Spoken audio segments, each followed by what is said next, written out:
আসসালামু আলাইকুম এভরিওয়ান, চলে আসলাম আরও একটা রেসিপি নিয়ে। রুটির জন্য মেখে রাখা আটা যদি বেঁচে যায় তাহলে কিন্তু তোমরা ঝটপট এই নাস্তাটা বানিয়ে নিতে পারবে।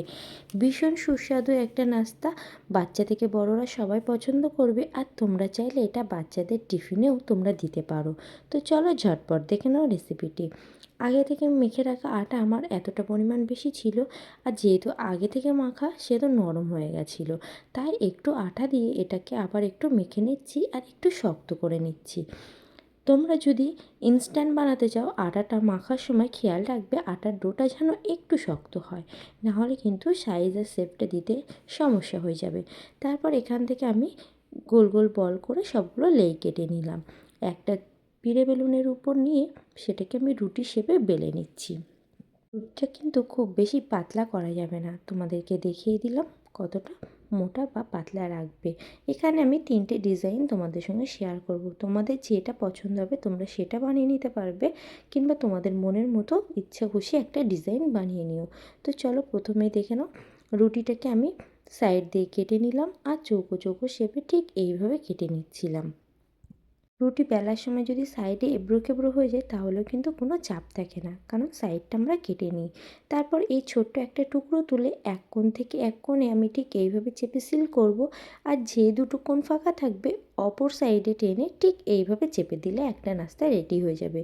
আরও একটা দেখে নাও, ঠিক যেভাবে ভিডিওতে বানালাম, একটা চেপে অপর সাইড যেটা ফাঁকা ছিল সেই কোণটাও চেপে দিলে ঠিক এরকম একটা ফুল ফুল ডিজাইন হয়ে যাবে। এই একটা বানিয়ে নিলাম। চলো দ্বিতীয় ডিজাইনটাও তোমাদেরকে দেখিয়ে দিই। ছোট্ট একটুখানি লই কেটে নিয়ে হাতের মধ্যে সেটা গোল করে নিলাম। কাঁটা চামচের পিছনে ঠিক এইভাবে প্রেস করে দিয়ে আস্তে আস্তে উল্টে নিলে একটা শেপ হয়ে গেল। দেখতেই পাচ্ছ কত সহজ। আরও একবার দেখিয়ে দিচ্ছি। কাঁটা চামচের পিছনে ঠিক এইভাবে লাগিয়ে একটু চেপে দিতে হবে। তারপর আস্তে আস্তে গুটিয়ে তুলে নিলেই একটা ডিজাইন রেডি। দেখতেই পেলে এখানে আমার দুটো ডিজাইন হয়ে গেছে। আর এটা তো একদমই সহজ, একটা কাঁচির সাহায্যে ডো থেকে ঠিক এইভাবে কেটে কেটে নিয়ে নিলেই একটা ডিজাইন হয়ে যাবে। তোমরা যখন বানাবে তখন বুঝতে পারবে কোনটা তোমাদের কাছে সবথেকে সহজ লাগলো। আমি তো এই 3টে ডিজাইন তোমাদের সঙ্গে শেয়ার করলাম।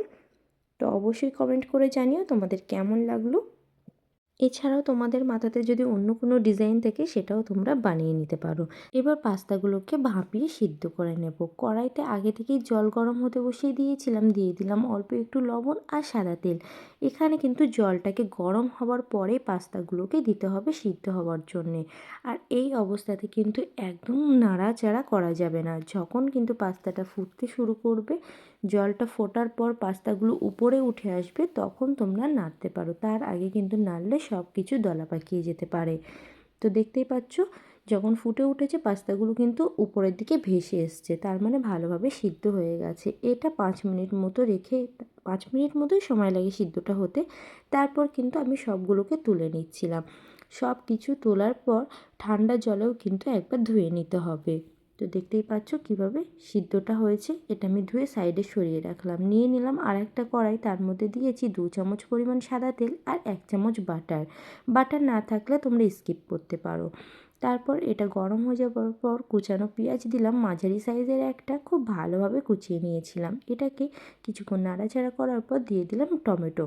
টমেটো আমি ছোটো সাইজের একটা নিয়েছিলাম।